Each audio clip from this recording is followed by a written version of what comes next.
Lee, Joe, obviously I couldn't catch up with you on the night because I was filming and you wanted to get off and celebrate a fine win. And actually you were on holiday, weren't you, mate? Yeah, we came, well, not on holiday, we cancelled an holiday, then we had so we changed it for a small break up in Morecambe. I took our kids. Yeah. And then with that, before we knew it had all changed again with Joe.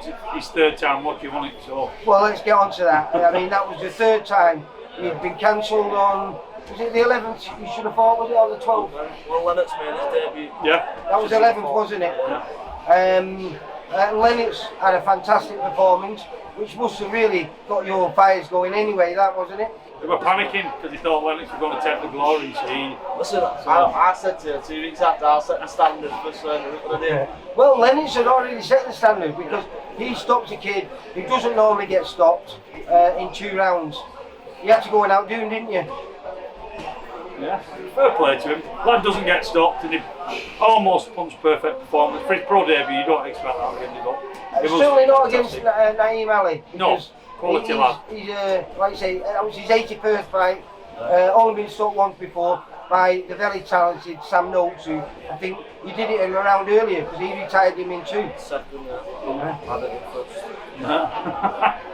They weren't buzzing or anything afterwards. So had an extra pizza for the first round stoppers. Well, so yeah. But he well deserved because he's been he's so hard keeping on track with it because you get dropped when your fights get cancelled. He was down in the dump, then up and then down again. And back in camp now already for 27th. So you've been given a new date, 27th of October, back at Bolton. November, yeah. Back at Bolton. Yeah. Oh, no, November, yeah. November 27th of November. Is that Saturday night, isn't it? Yeah. VIP and Elite again, I think. Because there's actually a big show there the night before, isn't there? Massey, is it? Massey for the IBO world title. You good doing? Yeah. No, it's not Steve, that is it? No, it's Fight Zone. Oh, is it? Yeah. But did you... listen, you're always talking big to me. You're always telling me you're going to knock people out. And I look at Lee and shake my head going, is he mental or what? He is mental, yeah, he is. But you went out and did what you said. You didn't knock him out, but I think there's no way, as good as Ali is, that he would have seen the final bell in that fight. You see, that's probably the longest round of his life. It must have been because he was under pressure. But that's how he fights. That's how we train. He can do that for round after round after round. Yep. Same in sparring. You set the standard, you set the pace, and you stick at it. And these journeymen, if you give them time, they can get through the range. But if you don't give them time, they'll struggle. Joe, there must have been a lot of frustration with you because, like we just said before, 2 cancellations. Because not only did you not get an R show before that, but you should have been on Pat Barrett's show about a month before that. Yeah. So that was 3. That was your 3rd time, and then your music.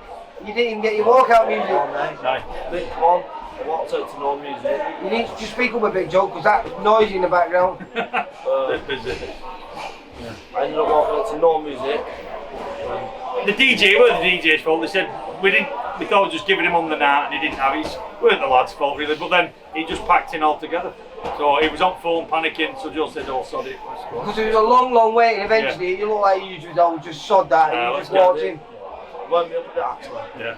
We couldn't tell, could you? Well, but the thing is, no, you couldn't know really, because I thought you might have gone on there like an angry young man, you know, but you didn't. You went out there methodically, broke him down with fantastic jab, great body shots, and beautiful overhand rights. All that angriness is when he was a kid, when you first saw him sparring, it's all gone out the window now. He's got an old head on him now, and because we've been sparring with some of the best kids about, and you can't go in angry and being silly with top lads who he's been sparring with, because it won't last long. They don't give you chances. Because you have done a lot of rounds with Zelfa Barrett, haven't you? You've got a few, didn't you, Zelfa and that, yeah? And all the boys down there, they're all good quality kids. Yeah, all fantastic. Yeah. So there's no bad rounds down there, no bad kids. So, and that's, you base yourself, they set your standard at that then you can't drop, can you? But you've set a high standard now. I mean, you brought Rihanna Dixon and James Moorcroft to us. You said they were good, they come from white collar, we weren't too sure what to think, but they were. But now this new young bunch of kids, Lennox, well, this is how we did it. When we first got in, I was doing the boxing, did the white collar, and we had the kids coming through. I tested the water first with James, so it went alright. Then Rhiannon obviously went on, done and going on to good things. But it was all about Joe, Lennox, the next, just to feel it out with them. And the next gen, that's it. And then Dave setting the standard for the next kid. We've got some unbelievable kids coming through next. Yeah, people have all come through. Yeah. So, and everyone they've Joe, just keep speaking up then. they're just following the next. So they see Joe, they train with Joe, spar with Joe, and they've got to do that or be better. The guy's no good. Joe's that level now. We're not going below that. If you want to be a pro at the gym, you've got to be at that level before we can take you on. So. On that night, we had a very good performance. I think Jamie Quinn ended up beating a really good kid in Declan D. That's one fighting next, actually. And that's who you won next. And it's his own weight this time. Yeah. 9 stone 9. 9 stone now. Yeah, because you had to put a few pebbles in your pockets on that night, didn't you, mate? Just a few. £5 that put on. We're in at 10 stone 8 also. No, he did. Was he 10-12? I think he was 10-12, yeah. Yeah, you were Saying that though. I was 10 stone, bang on. Yeah, but he actually, it was, I think it was said 10 stone 8, but I was there, you did weigh in at 10 stone. But, you're asking for a kid who I think he's going to be, he's had 125 fights.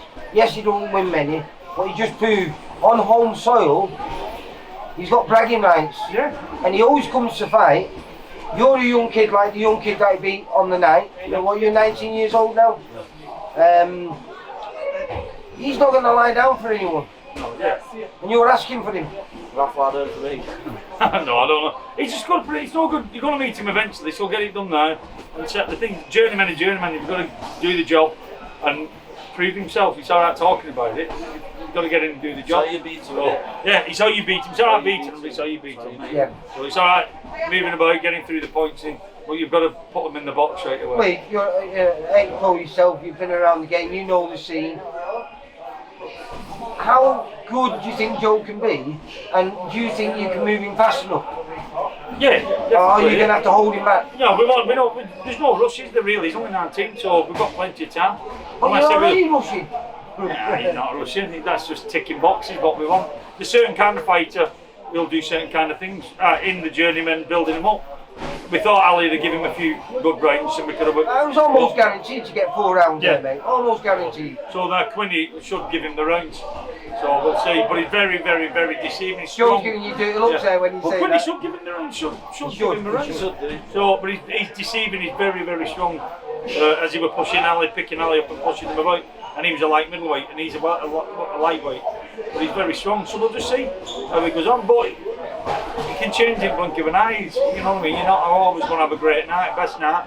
But it's how you get through him. If you're not having your best night, on the night, he was fantastic. He come out with his, not his A game, but close to it. And he would have got better as the rounds would have gone on. But they don't show everything in the first round. But against Quinny, I'm expecting Quinny to bring a different side of Joe out. You'll see an even better Joe Howarth. And a more clinical as well. I'm thinking. Every fight will just get better and better, won't they? Yeah. And the sparring, we've got all the best sparring as well, so you can only get better. Joe, final words to you. How do you feel now then? Now you want to know.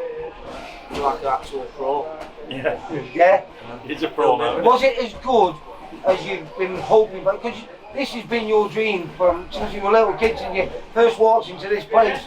You put pen to paper when you were 18 years old. Obviously it was in lockdown, you couldn't get out. That was the first time you could get out. Like I say, we spoke about the frustrations of being let down. Did that make it even sweeter, that result that night? Because of all the rigmarole before it? Yeah. It was, yeah. Good work. Yeah, it was Couldn't good. ask for anything better really, from my debut anyway. Yeah. And like I said, we wanted it. He just ticked the boxes, he just rolled. And like I say, he seemed doomed all the time because he was late for weighing. We didn't think we were going to get there with weighing. He turned up 45 minutes for it was 12 pound heavier, and I thought it's just another nightmare. Was it a moment, Joe, where you're thinking, oh my God, not again? I said to you, I said, I'm not going to fight you. Yeah. We're kicking off. I'm not giving Gary this ticket money. We weren't giving it him. He's easy to wind up though, isn't he? Oh yeah. Yeah. Just a bit. But we've got a group of kids here now. Joe, Dan, Leonard, Big Lee's here as well. There's another young kid who's coming from Liverpool. He wants to turn over. But the kids in here, the 15, 16, 17-year-old kids who are in here training every day, every night. We've gone through lockdown since come back after lockdown, things have gone through the roof, and these kids are unbelievable. And he's leading the way. But it's not just him, like I said, it's the team behind him, and everybody's. Well, you should see that Ibikini Jim was watching the night. Yeah. So, and they all support. So it's brilliant, and they're all like a big family. They're brilliant. So, well, listen, Joe, congratulations. It really was. It was a fine performance. Like I say, you systematically broke him down. There's no rushing there, and like your coach just said, you've got a very mature head on your shoulders for a young man. So congratulations, 1-0. Lee, as ever, you always do brilliant, mate. So well done. thank you very much. For all boxing info, news and latest interviews, amateur and pro, across the north, click and subscribe. VIP Boxing Promotions. Also Twitter, Instagram and Facebook.